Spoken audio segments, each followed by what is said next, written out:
जय श्री हरि। आप सभी का व्रत पूजा त्यौहार चैनल पर बहुत बहुत स्वागत है। आज की वीडियो में हम लेकर आए हैं पौष मास की पुत्रदा एकादशी व्रत की कथा। पुत्रदा एकादशी का व्रत पौष मास शुक्ल पक्ष की एकादशी को किया जाता है। इस दिन भगवान विष्णु की पूजा का विधान है। इस व्रत के करने से संतान की प्राप्ति होती है। जो भी स्त्री पुरुष पुत्रदा एकादशी का व्रत पूरी श्रद्धा और भक्ति के साथ करते हैं, उन्हें संतान प्राप्ति का वरदान प्राप्त होता है। पुत्रदा एकादशी के दिन सुबह स्नान करके भगवान विष्णु की पीले फूलों, पीले फलों से पूजा करें और स्वयं भी पीले वस्त्र धारण करें। भगवान विष्णु की पूजा में पीली चीज़ों का उपयोग करना विशेष आवश्यक है। श्री धर्मराज युधिष्ठिर ने श्री कृष्ण भगवान से पूछा कि हे भगवान, अब आप पौष मास के कृष्ण पक्ष की पुत्रदा एकादशी के बारे में मुझे समझाइए।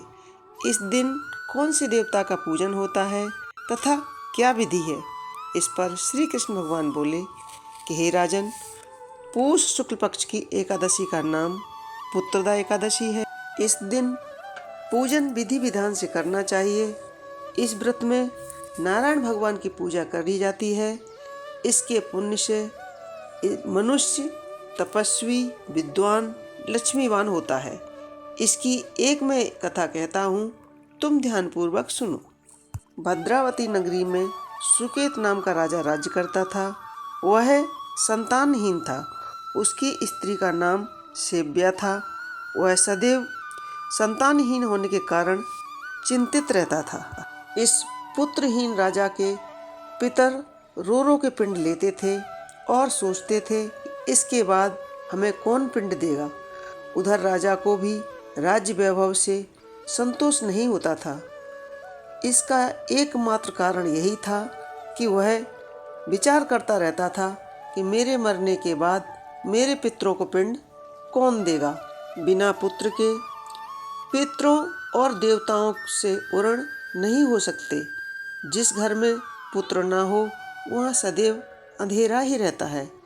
इसलिए मुझे पुत्र की प्राप्ति के लिए कोई प्रयत्न करना चाहिए।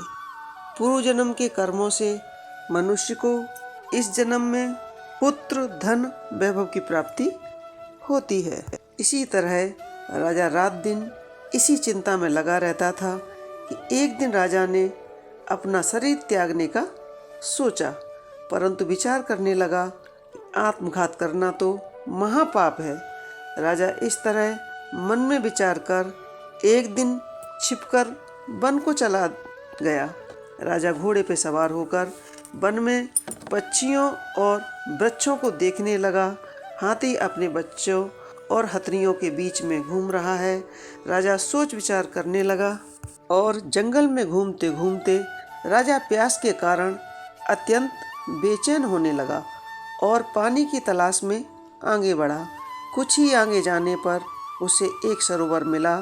उस सरोवर के चारों तरफ मुनियों के आश्रम बने हुए थे। उस समय राजा के दाहिने अंग फड़कने लगे। राजा को मन में बड़ी शांति हुई और वह सरोवर के किनारे बैठे हुए मुनियों को देखकर घोड़े से उतरकर और उन्हें दंडवत प्रणाम करके उनके सामने बैठ गया। राजा को देखकर मुनीश्वर बोले कि हे राजन, हम तुमसे अत्यंत प्रसन्न हैं। तुम इस जगह कैसे आए हो, सो कहो। इस पर राजा ने उनसे पूछा कि हे मुनीश्वरों, आप कौन हैं और किस लिए यहाँ पर आए हैं, हमें विस्तार से बताओ। मुनि बोले, हे राजन, आज पुत्र की इच्छा करने वाले को संतान देने वाली पुत्रदा एकादशी है। हम लोग विश्वदेव हैं। इस दिन सरोवर पर स्नान करने आए हैं। इस पर राजा बोले, हे मुनीश्वर, मेरे भी कोई पुत्र नहीं है। यदि आप मुझ पर प्रसन्न हो तो एक पुत्र का वरदान मुझे दीजिए। मुनि बोले, हे राजन, आज पुत्रदा एकादशी है। आप इसका अवश्य ही व्रत करें। भगवान की कृपा से आपके अवश्य ही पुत्र होगा। मुनि के वचनों को सुनकर राजा ने एकादशी का व्रत किया और द्वादशी को उसका पारायण किया और मुनियों को प्रणाम करके अंत में अपने महल को वापस आ गया। अंत में रानी ने गर्भ धारण किया और 9 माह के पश्चात उनके एक सुंदर पुत्र रत्न की प्राप्ति हुई। वह राजकुमार अंत में अत्यंत वीर, धनवान, यशस्वी और प्रजापालक हुआ।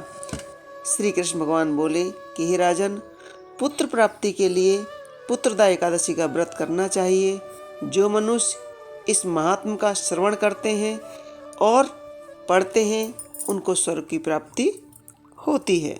इस तरह मुनियों के द्वारा बताई गई विधि के अनुसार राजा और रानी ने पूष मास के शुक्ल पक्ष की पुत्रदा एकादशी का व्रत किया और विष्णु भगवान का पूजन किया। उससे उन्हें पुत्र रत्न की प्राप्ति हुई। एकादशी महात्म और कथा पूरी अवश्य सुने। इससे भी हमें व्रत न करें तो भी कथा सुनने का पूरा फल प्राप्त होता है। 21 जनवरी 2024 की पुत्रदा एकादशी इसलिए भी खास है कि हम सभी को पता है कि आज 21 तारीख को पुत्रदा एकादशी है और कल 22 जनवरी को अयोध्या जी में हमारे रामलला जी विराजमान होंगे। तो कमेंट्स में सभी जय श्री राम अवश्य लिखें। आज हमने सुनी पूष मास के शुक्ल पक्ष की पुत्रदा एकादशी। तो आपको हमारी कथाएं कैसी लगती हैं हमें कमेंट्स बॉक्स में ज़रूर लिखें। अगर आप हमारे चैनल पर नए हैं तो चैनल को सब्सक्राइब अवश्य कर लें। बेल आइकन को दबा करके नोटिफिकेशन ऑन करें ताकि आने वाले व्रत और त्योहारों की कथाएं हम आपको इसी तरह सुना सकें। आप हमारे चैनल पर आए, बहुत बहुत धन्यवाद।